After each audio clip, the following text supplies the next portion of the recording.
Okay, so in this example, we're being told that if 2 is a zero of the function, find the remaining zeros. So here is our function. Notice that it is a cubic, and we know that 2 is a zero of this function. So what we want to do in this particular problem is we want to bring this down to a quadratic. And we can do that by using synthetic division because, again, they're telling us one of the zeros. It's going to be 2. So we can use synthetic division on this to bring this function down to a quadratic. And then once we have it down to a quadratic, we can solve for the remaining zeros using various different methods. Okay? So let's go ahead and set up our synthetic division.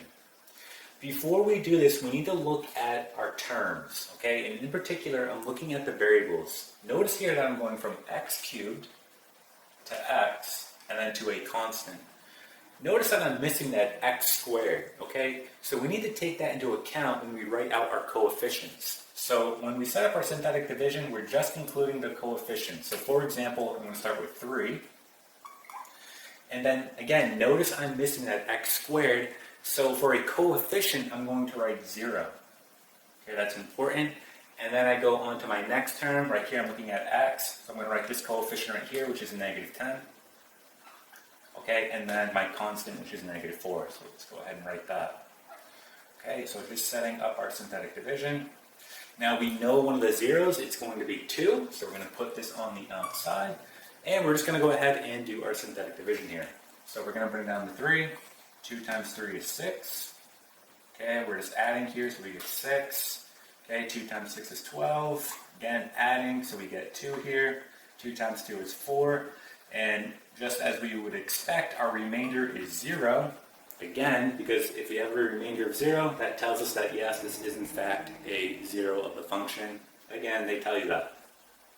But this is what we are looking at right here. This is what we want. So this naturally now becomes x squared, x, and then our constant, notice that it naturally goes down a degree. So it's no longer x cubed, it's x squared, x, then our constant. So our function now is like this. We have 3x squared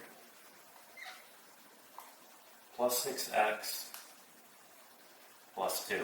Okay? And at this point, we have it down to a quadratic. That's what we want.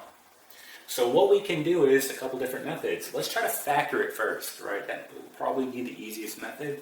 So using the AC method, right, A times C, okay, this is going back to a quadratic in standard form, so A times C, we're going to get 6. And then we say to ourselves, what two numbers when we multiply will give us 6, but add up to 6 as well, okay? And that doesn't exist, okay?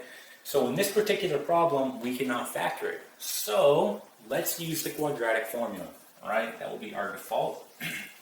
So, in case you forgot, the quadratic formula is the following. Negative b plus or minus the square root of, and then we have b squared minus 4 times a times c, all over 2 times a, okay?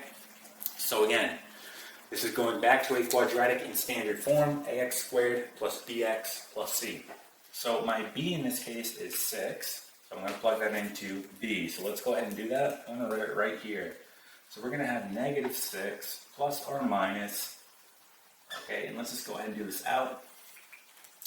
So we're going to plug a 6 in, 6 squared is going to give us 36, minus 4 times a, which in this case is going to be 3, okay, c is going to be 2, all over 2 times a, so in this case 2 times 3 is going to give us 6. Okay, let's continue on. Let's go ahead and just do these operations underneath square root. So we're going to get negative 6 plus or minus the square root of, this is going to be 36 minus 24 all over 6. Just continuing on. We have negative 6 plus or minus the square root of, this is going to give us 12 all over 6. Technically, you could leave it like this, but let's continue to simplify this down, all right? So I'm just going to go ahead and erase this left side here so we have room. And what I want to do at this point is I want to break down this square root, okay? So we have the following. Square root of 12. We can break it down using prime factorization, right? So multiplying two numbers, we'll just use 6 and 2, and then We'll use 3 and 2. So notice here I have a pair of 2's. Okay, that means that this can come out. Our 3 is going to stay underneath the square root. So essentially we have 2 square root of 3. Okay, so we just broke down the square root of 12. I'm going to go ahead and rewrite this now. So we have negative 6 plus or minus 2 square root of 3 all over 6. Okay, so we can keep going with this problem. All right, let's go ahead and just erase this. Now, I'm going to go ahead and break this down into 2 different zeros because again, it's plus or minus. So writing out the first one, we're going to have negative 6 all over 6 plus 2 square root of 3 all over 6. Writing out the second zero, we're going to have negative 6 all over 6. And we'll have minus 2 square root of 3 all over 6. Okay? So we can kind of just finalize our answer here. This is going to give us negative 1 plus, and this will just be the square root of 3 all over 3. Okay? And then doing this one, we're going to have negative 1 minus, again, the square root of 3 all over 3. Okay, so here are our 2 zeros. Okay, and we can kind of go ahead and just write our final answer like this. If you like, you can say here x equals